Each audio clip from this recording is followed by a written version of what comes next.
Tur sagung para wanita ing salumahing bumi, kula Rita Surajaya ngaturaken wilujeng amengeti Hari Perempuan Internasional tanggal 8 Maret 2021.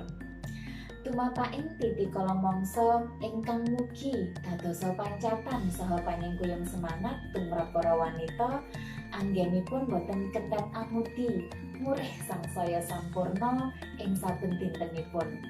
Saha sembada asung panjurung tumrap negari.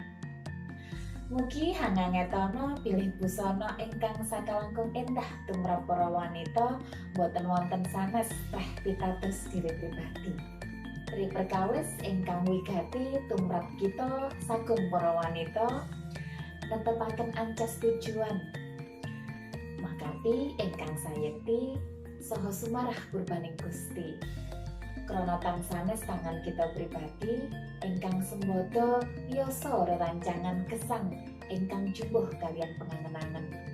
Sumangga tansah ngleluri tradisi murih boten kecalan jati diri. Rahayu Swastiastu.